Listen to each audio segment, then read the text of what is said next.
Of course, I don't send out, half-baked tweets at midnight, like some presidential candidates I could mention. Not at all. You don't get in trouble for your tweets at all. This is like, yes, but I'm not running for president. And moreover, I'm a little testy with our man right now. Oh, you are? Yeah, I think Daddy's annoyed you? Our candidate is You're mad mental. with Daddy? Do you realize our candidate is mental?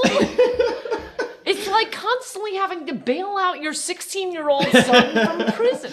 Okay, let's move past last night's tweet. What have you had to apologize You to know him perfectly well what I'm talking. This is the worst thing he's done.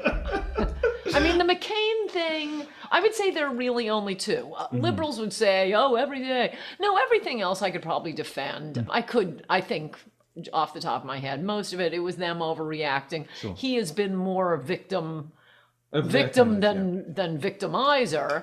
But the McCain thing, that was it was a dumb joke. It didn't work. Oh, well, didn't kill him. That tweet last night, but let's talk about the things we like about it. All right, fine. And it's precisely that lack of adherence to the politically correct sort of establishment norms. This is what people like about him. It's why he's been able to open discussions about immigration when no one else did, about trade when no one else did. I just wish it would be a teensy bit less lowbrow. I never expected this from you. See, I love this. I'm ticked off at last night's tweet. The trashier he gets, the more I love him. He's retweeting today, and I can't get enough of this. There are these memes going around because, of course, he's loved by the internet. That he's loved by 4chan and all these, and these are all my fans. They love him for some of the same reasons they love both of us.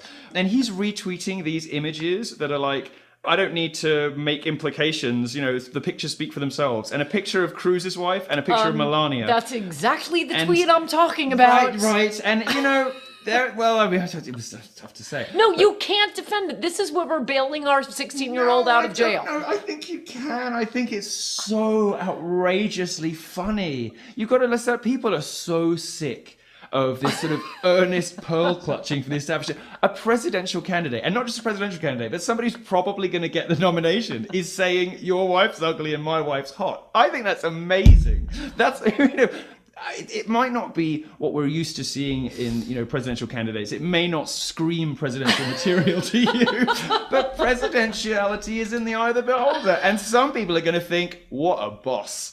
I love him so much on immigration, I'm not even going to argue with you.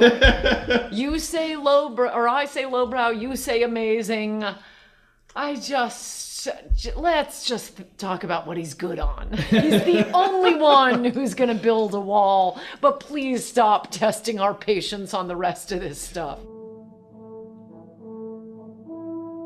Do you think he's going to calm down? If we get a Trump presidency, he has suggested, I think, he'll at still least be once. funny, but I think he can be presidential.